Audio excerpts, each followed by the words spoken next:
Pada perdagangan terakhir untuk BMRI terpantau mengalami koreksi 1,29% dan ya tentu tidak sedalam ya apa yang di BRI yang sempat koreksi 7% lebih. Nah memang kan untuk BMRI ini punya keunggulan lah tersendiri ya. Apalagi ketika melihat pertumbuhan kinerjanya di bulan Januari ya terpantau mengalami peningkatan 4,5% secara year on year dibanding dengan BRI yang laba bersihnya turun 58% secara year on year, walaupun memang itu ada alasan ya yang mungkin di video-video selanjutnya akan saya coba bahas untuk BRI. Tetapi kembali lagi untuk BMRI ini ya secara kinerjanya cukup bagus memasuki di tahun 2025 yang boleh dibilang masih melanjutkan menghadapi tantangan-tantangan yang sudah terjadi di tahun 2024 yang secara peningkatan kinerjanya kalau kita lihat untuk BMRI ini kan masih naik ya. Kemarin di 55,060 triliun laba bersihnya, di tahun 2024 dia 55,763 triliun. Artinya ini kenaikannya ya sangat kecil, tapi setidaknya masih tumbuh ya sobat investor. Nah tapi untuk di 2025 ini ya memang masih menghadapi tantangan, tetapi masuki momentum pembagian dividen final yang kemungkinan setelah RUPS di kisaran tanggal 24 atau tanggal 25 untuk BMRI ya pasti pembagiannya itu di awal kumdetnya kemungkinan di awal April ya. Jadi ya tinggal sebulan lah kalau dihitung dari sekarang ini untuk BMRI akan membagikan dividen finalnya. Kalau kita melihat dari catatan yang ada untuk BMRI ini di laporan keuangan individual Januari 2025, maka sebenarnya ada beberapa poin yang bisa kita highlight di sini untuk jadi pembelajaran kita atau menambah informasi. Bahwa yang pertama kalau kita melihat BMRI ini dari loan and financingnya, kalau bisa Anda lihat di sini ya, dia sebenarnya kan secara year on year mengalami peningkatan 19,3%, walaupun secara month on month memang turun ya, turun tipis lah 0,2%. Sedangkan untuk panduan dari pihak manajemen ini di full year 2025 ya tumbuh 10 sampai 12%. Nah sekarang kan dia masih tumbuh di kisaran 19,3%, jadi masih besar kemungkinan untuk secara panduan dari pihak manajemen ini masih bisa tercapai ya seperti itu dah. Nah selanjutnya kalau kita juga melihat ya dari kemarin yang sebenarnya sebenarnya dapat perhatian lebih untuk BMRI ini di tahun 2025 adalah loan to deposit ratio-nya LDR di sini.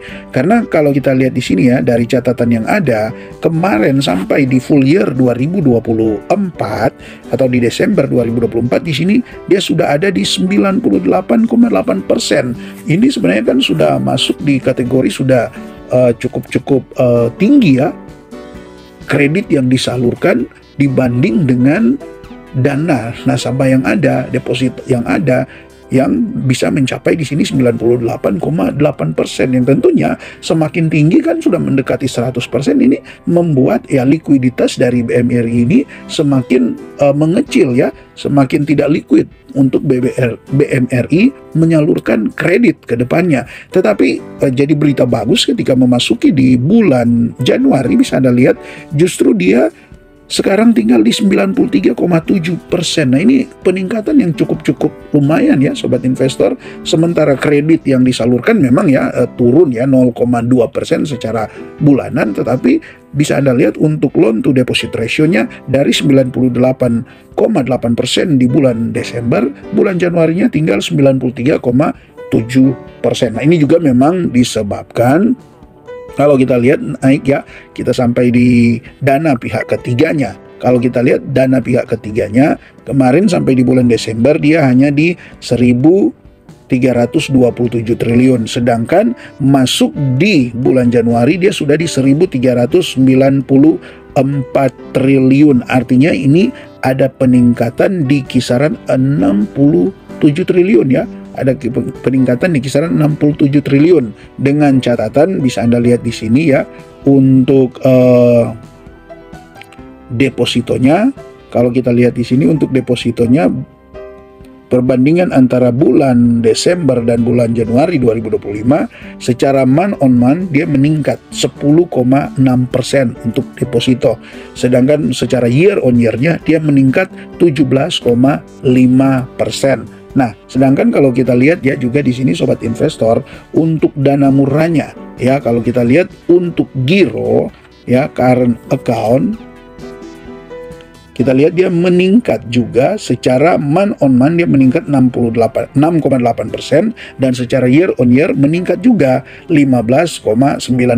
Sedangkan untuk tabungan ya, untuk tabungannya, saving account-nya di sini meningkat secara month on month dia meningkat 0,4%, secara year on year dia meningkat 13,0%.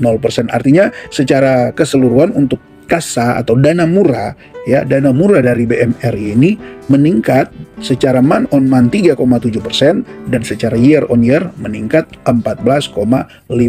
Nah, ini sebenarnya menjadi gambaran yang cukup bagus untuk BMRI ke depan. Artinya kan secara likuiditas akhirnya BMRI ini bisa mulai melonggar ya, dan tentunya ya ke depan jika di bulan Februari, bulan Maret ini terus mengalami peningkatan untuk dana pihak ketiganya, ya ini bisa akan membuat likuiditas dari BMRI ini ya terus melonggar, karena ya secara kan panduan untuk penyaluran kredit hanya di kisaran 10,12% dan sekarang ada di angka 19,3% ya peningkatannya secara year on year-nya sampai di bulan Januari. Memang masih terlalu awal, tetapi setidaknya sampai di bulan Januari ya dia masih cukup tinggi, 19,3%. Hanya memang ada satu juga tantangan ya yang dari catatan ini ya, saya tidak akan bahas semua, tapi dari catatan ini untuk net interest margin-nya yang kalau kita lihat di Desember 2024 dia ada di angka 5%, nah Januari 2025 justru dia turun ke 4,4%.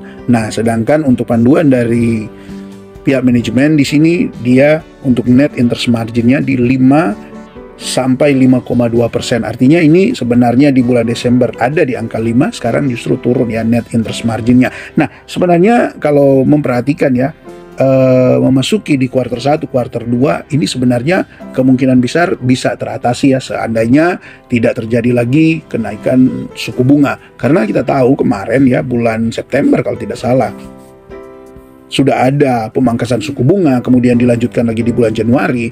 Nah, memang kan pemangkasan itu tidak akan langsung berdampak ketika langsung dipangkas. Nah, untuk yang September tentunya ini akan berdampak di kuartal 1. Sedangkan untuk yang Januari kemungkinan akan berdampak di kuartal 2. Artinya di kuartal 2 nanti sudah akan terdampak dari penurunan suku bunga di bulan September dan juga penurunan suku bunga di bulan Januari. Jadi untuk net interest margin-nya ini kemungkinan juga memang masih akan bisa capai lah target dari pihak manajemen di 5 sampai 5,2% yang memang sekarang masih ada di angka 4,4% sampai di bulan Januari ini. Oke ya sobat investor, ya tentu untuk BMRI ini secara catatan masih cukup bagus. Sekalipun memang ada tantangan ya kita tunggu saja apakah nanti kemudian dengan program-program pemerintah yang ada seperti contoh untuk DHE apakah ini akan menguntungkan untuk BMRI ya, kita tunggu saja. Yang pasti kalaupun di akhir tahun 2024 sampai di awal tahun 2025 banyak sentimen negatif, ya kita berharap saja di tahun 2025 selanjutnya setidaknya memasuki kuartal 2 ini sudah lebih baik lagi dan membuat ya kinerja dari BMRI ini bisa terdongkrak, dan tentu untuk Anda para holder BMRI bisa kembali tenang melihat pergerakan harga saham yang makin membaik. Oke. Ini dulu yang menjadi pembahasan hari ini. Silahkan tinggalkan pesan Anda di kolom komentar jika Anda punya informasi terbaru. Salam IHSG, investor harus selalu gembira.